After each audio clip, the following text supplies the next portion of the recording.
Moving a kayak around can put a lot of strain on your shoulders and your arms and your back, and I prefer to keep that energy for paddling.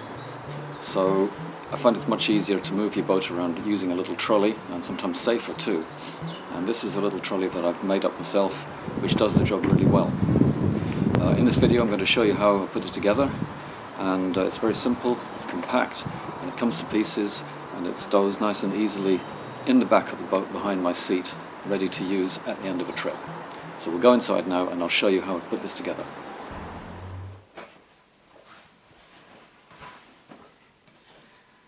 Hi, I've taken the trolley to pieces so that I can go through each of the different parts and describe to you just quickly how they've been made and how I've put the whole thing together.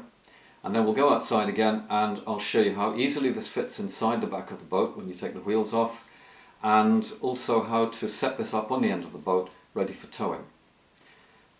In the description I'm going to put a list of materials and suggested tools, and at the end of the video I'm going to add a link that will allow you to download for free some supporting materials if you decide you want to make a similar kind of trolley for your own kayak, and that will be just probably a PDF document with some sketches and dimensions and a few other practical tips as I put them down.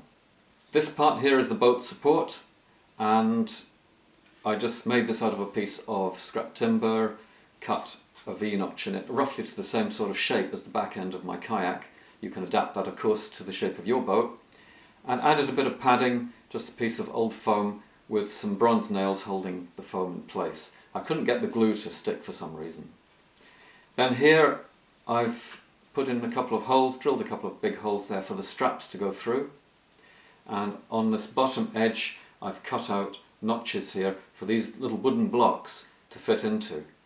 These blocks are to support the axle tube, which is a piece of I think old gas piping. It's got a sort of metal layer inside it. It's very strong, it makes a really good foolproof bearing, it never seizes up, and it's just something I found lying around, very useful thing. Now before I fitted the blocks I'd already drilled out holes in the centres, so I marked the centres, drilled them through, and then lined them up on here with the tube, took the tube out and glued them in place into these notches which I'd cut, and then before I put the tube back in I drilled through and put dowels through the blocks into the body of the carrier, and that's just to give it even more strength on the joint. And then of course before I put the tube in I drilled out the dowels to allow the tube to go through. Okay, the next bit then is the axle. This is a piece of mild steel bar. I've just added a thread, cut a thread on each end with some taps and dies, I always forget which is which. And you could just as easily use a piece of threaded bar which you can buy from hardware stores. I've used that in a previous version of this trolley and that worked just as well, but I had this available. On this end I've put in place already 2 nuts to stop a wheel flying off the end, and it's important to double up on these nuts because otherwise they can work themselves loose, and you do not want to be going down the road dropping your nuts. Okay, so keep your nuts on, use 2 of them, lock them in tight. Okay, just finger tight will work well enough on this. So what I add here is a big washer first of all on the outside, and that's going to help stop the wheel turning on the, to actually pushing on these nuts here. These wheels I got, again a lot of this stuff is salvaged, and these were very kindly washed up for me by the River Forth. And the hardest bit for me with these was actually drilling out the old rusted axle that was in the middle. Of course you could just buy yourself a pair of wheels, you just want to make sure that the diameter in the centre hole matches the diameter of your axle. You can get wheels with bearings or wheels without bearings, it doesn't really matter, but bearings I found can seize up after a while if salt water gets into them. Of course a bigger wheel with maybe bigger tyres on it would be better for travelling across sand, but these I find are good enough for what I need them for, which is just going along a tarmacked lane down to the river. Okay, so a second washer on the inside. That just helps to stop the wheel from rubbing against the body of the boat support. That all fits together. On the other end I put the other washer. and then the wheel, big washer, and then the first nut.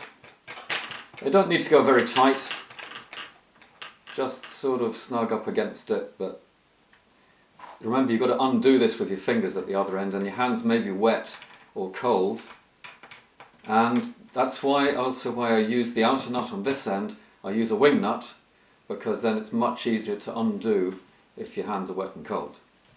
Okay, and you want to be able to take this apart to put it inside the boat.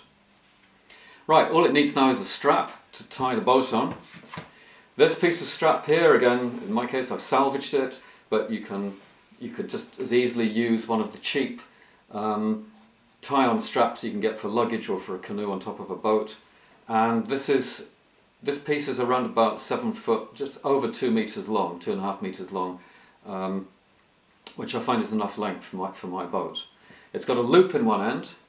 Now you might already have a buckle on that if you bought one of these straps, but because I've got a loop on it, I use one of my old retired climbing carabiners, which I've sawn off the screw gate on it, and that goes through, and that gives you a sort of pulley to hitch the end of the strap through when you're tightening it up on the boat. Okay? Now I just need to fit this to the boat support, so it just threads through these big holes here, and then back through the other one, and this will make the loop that goes over the very back end of the boat. Okay, I want to leave probably about that much, maybe around about a foot, 30 centimeters of tape, so that it sits on top of the boat neatly. Shorten up the loop. And now this is ready to take outside, and we can fit it to the boat. I can show you how that works, and also how we stow it inside the boat. Okay.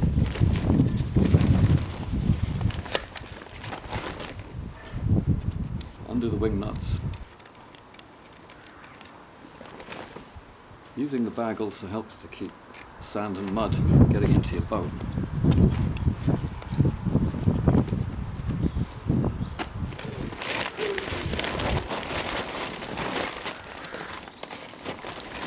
The bag also helps protect the boat a bit from the bits of the axle sticking out. And then this whole thing fits in behind the seat, and there's still space in there for some food, a flask, emergency equipment. Goes right behind the seat. Very neat and easy to put in place.